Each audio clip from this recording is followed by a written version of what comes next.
What's up, everybody? It's Snapper77. Welcome back to the channel. Today we're having a look at a war we had against the Alliance called Adamlar. I don't think I got the pronunciation of that right, but oh well.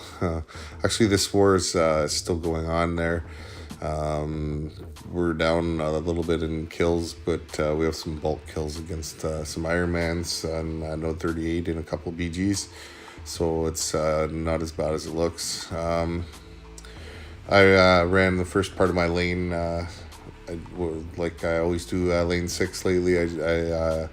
I do the first two nodes and park at node 24, wait till I got 5 energy, and then I boost up and run my lane all the way to the poison node. First node was science, and I was pretty sure it was probably going to be a Spider-Man. There was no persistent charges showing on it. I was just scoping out the lane there, ending with 3 mystics. I was pretty sure I knew it was going to be like a Spider-Man on first node, Nightcrawler on second node, and then OG Ultron on node 24, and then like Magic, Dormammu, and Mordo, one of those 3 combinations on the last 3 mystic nodes. Yeah, there was no persistent charges showing here, so there was nothing showing in the profile. So I was thinking it was either some sort of Spider-Man. I knew it wasn't MODOK or Sentry or anything like that. Could have been a Hulk, I guess, as just a curveball or something, but it ended up being Spider-Man. And ended up not doing too bad on this node at all, or took a little bit of minor block damage, but I was able to get him down without having his auto evade there interfere too much with the match. The main thing with Spider-Man is you don't want to end combos with a medium, or because then you're leaving yourself wide open if he evades it. So first node's down, and we're going on to face that Nightcrawler. There was no persistent charges showing on that on the mutant, so I was pretty sure it was Nightcrawler. It's especially when it's not duped, because Nightcrawler is better unduped. And then ended up being Nightcrawler. I was able to get this node down. I did take some Bane damage and some minor chip damage, but I was able to avoid getting hit with his auto evade. The plan was I was going to build up some poise charges, but pay attention to the Bane a little bit, so I didn't go too crazy with building up poise charges. So I had some Bane on me there. Was trying to get him to switch there, and it just wasn't doing it, because being the undupe there, you almost need to get that 5th hit in just to make the switch, but then you're risking that you're going to get hit. I just need one more hit to finish him off, and he was down. So now coming into node 24, I scouted this out beforehand, and I was pretty sure it was going to be an OG Ultron 455. So I was, it's not a bad fight on 24. This auto evade is annoying, and I mean, I find him harder than like if they threw like a Green Goblin or something there. But he's definitely better than facing like a Medusa or something like that on node 24. I did take some damage on this fight. I got hit a few times, but I had lots of boosts and lots of health. I topped everything right up for this match, and was hoping for the best. There was one annoying part in this match. He auto evaded one of my L2s, which is kind of annoying on this node, because you really need that L2 to get that high damage output to overpower any sort of regen. Plus, against Ultron, he's a robot. You get double damage on his shock, which would have been nice. Yeah, I purchased a couple. I was I'm out of orange and red boosts, so I grabbed a few with some units there. Threw on a green 20. I think I threw on a advanced power gain boost as well as special damage and tech power gain as well. I think I'm not sure on that tech power gain or not, but I don't know if I had one or not. But I did throw on the advanced power gain boost for sure, because I was thinking that was going to help me get me to that L2 faster.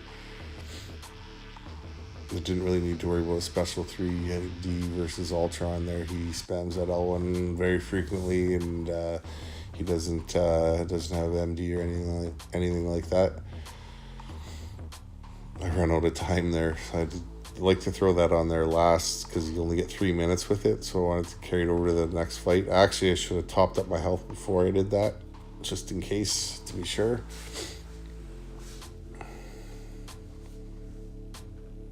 I think we were finally ready to go into the fight.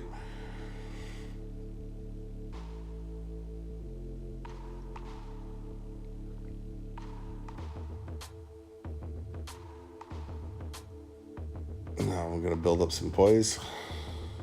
I didn't want to parry him there. That's annoying when you do that because the node's got limber. So it's a wasted parry because there was no point to attack on that. Again, it happened, and see I'm already out of limber's already used up. See how fast he's recovering. So I was back in the corner there, and I thought I could do a fadeaway intercept with the L2, and no, and then look, he auto evaded again there. I'm pretty sure that was less than 7 seconds between auto evades.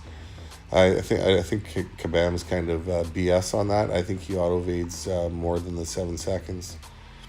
It just seemed like every time I needed to attack, he was auto evading. It was kind of really annoying. So at this point, I'm just fighting him like he's stunning me, trying to bait that heavy. And then look, every time I bait that heavy, go to attack, he auto evades. And I don't know what happened there. He clipped me with, I thought I was blocking there. I got that L2 off there, and I got some pretty solid damage out of it. There again, once again with that heavy there, every time I bait it, I was able to get that L1 off there, and just needed one more hit, I think, to get him. But then he gets the regen, of course. So then I gotta have to go more than that one hit that I thought I needed. But it was all in all, it was a pretty decent fight. I got him down with full attack bonus, so I was happy about that, and I was able to not get hit too much with that auto evade there interfering with the match.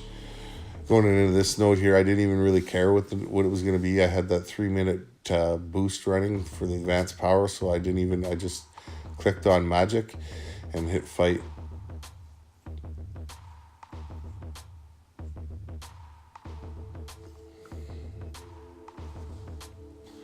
Ended up being magic, so was pretty happy with that matchup. I start off in limbo with bar of power there.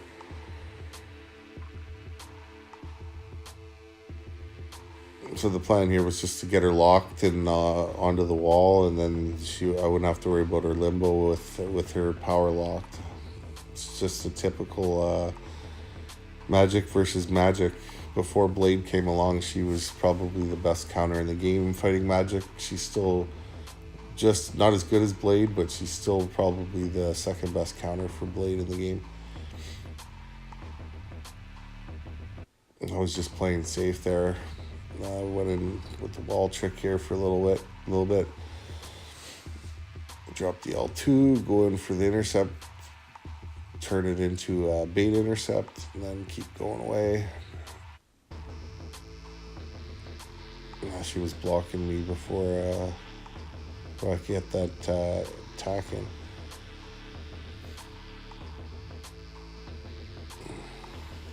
I think just Limbo saved me there big time.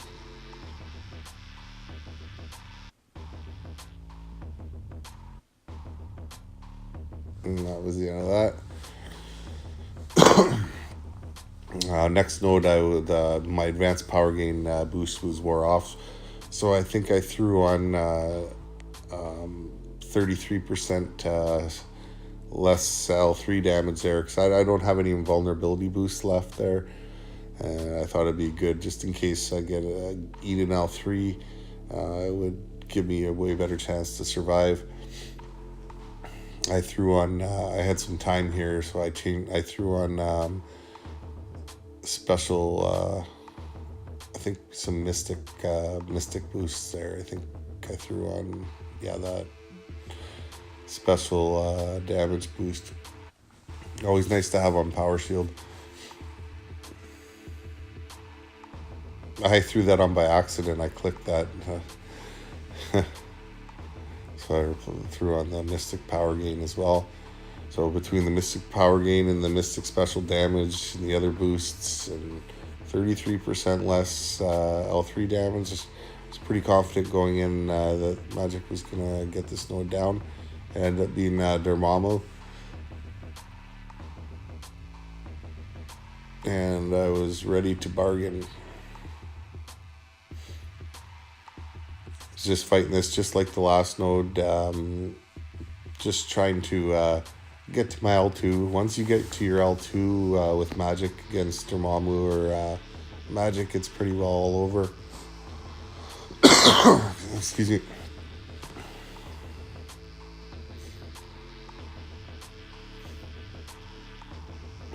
MD pushed me to L3 there, so I figured I'd drop it there. And I was actually wondering if this was going to kill him or not, but it didn't quite kill him.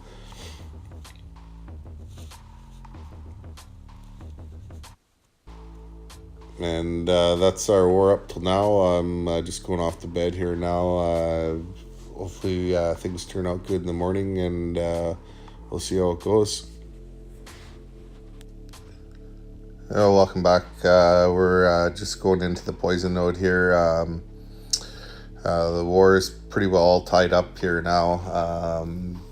The node was already fought once and got a kill, so I'm going to try out Magic here. I got max willpower on for the poison and plus her limbo. I threw on some advanced power boosts to help so that she gets limbo more often. Morto's a fairly easy match for Magic. Even with the poison, it shouldn't be too bad. I also threw on 25 or 33% special 3 damage just in case I was going to eat an L3, and threw on a 10% boost there. The war's so close, I wanted to get this node down with at least some attack bonus on it. Match went really well. You'll see the willpower there is taking a nice little chunk off of the poison damage, and the limbo there is kicking in quite a bit. The plan was just to just get Morto to the wall and keep that L2 rolling and keep him power locked, and yeah, so everything went really well. I don't think I got hit in this match either.